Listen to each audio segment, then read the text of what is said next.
commission of 9 people to do the redistricting after the next census. So the 2020 census, the data comes out in April of 2020. And then that's when the politicians usually start drawing lines to favor themselves and their parties. So what we want to do is change that system. We have a bill that made it into the House Omnibus Elections Bill. Ruth Richardson from CD2 is actually one of the co-authors. She was one of the first ones to sign on. She's awesome.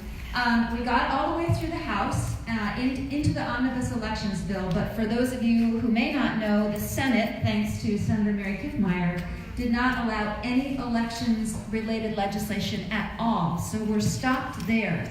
However, we have bipartisan representation on the bill. We have one Republican senator, Jim Abler from up around Anoka, and we're working on getting more Republicans because the writing is on the wall, and actually for many of the Republicans, they see that it's to their benefit to not let the DFL gerrymander the crap out of the maps next time. And as a diehard DFLer, I don't want the DFL gerrymandering the crap out of the maps. I want fair maps for everyone in the state so that all of our votes count equally.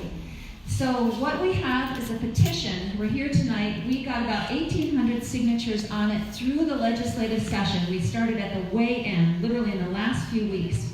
And we took it to leadership. We dropped it off with Melissa Hortman and Ryan Winkler in the House, and Paul Gazelka and Kurt Dow in the Senate, and the governor. And thanks to Ava, who knows Governor Walz, he is being kept well apprised of our efforts. And we're working hard this summer to come up with one bill which will unify the various versions of the bills that were presented this time. And we are working through the fall to get as many signatures on these petitions as possible. We've got about 3,000 so far. We want to get 10,000 or more by October. And to show the strength, we've been going to farmers markets, parades. We went to July 4th parades. I was in the Chaska River Days parade yesterday. We spent the week down in Rochester at the Olmsted County Fair to get support down there to show that legislators all across the state, that people all across the state support this. So we have these to sign up. We'll be continuing to collect them. And what I would like everyone here to do is add your name, and we need your name and your address so that we can map each person to the legislator so that when we present the petitions, they know that literally we have people representing all the districts. And then what we need is help as well. So there's a space for your email. I'm the one who answers the emails and follows up with people, because then what we'll do is we'll send you an online link for the petition that you can then put on your Facebook pages, use anywhere through your social media to extend it, email it out to your friends, get as many people from all around the state as possible. We have broad bipartisan support. I got so many Republicans on this petition down in Olmsted County. This is a bipartisan issue. People all across the state want basic fairness, and when I talked with people, they really related with that. So if you would please find a clipboard, we'll circulate them around and sign up.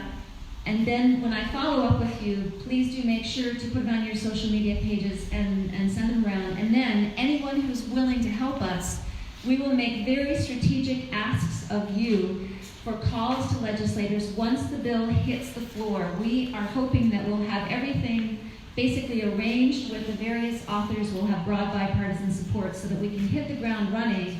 We need to get this bill passed early in the session. So January is going to be crucial.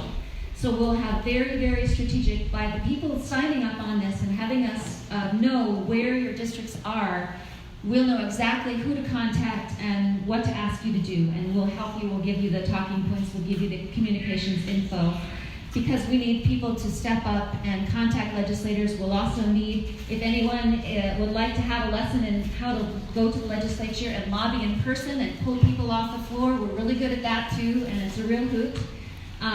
Because, I don't know, how many people here have actually gone to the legislature and lobbied people during the floor sessions? Awesome. So what those of you who aren't familiar with it, our situation here in Minnesota is that you can go when the House and the Senate are in the chambers deliberating, and you can go and put your name in on a little piece of paper for one of the legislators. It doesn't have to be your legislator. We'll be pulling people off the floor from both parties, and then you put the little piece of paper and a page takes it to the person, and then when they can come off the floor, they come out and speak with you in the lobby. And I can tell you, there were many days when we were the only citizens lobbyists at the Capitol. Everyone else was a paid lobbyist. So when they come out and see ordinary people like us, it really makes an impression. And the more people we can get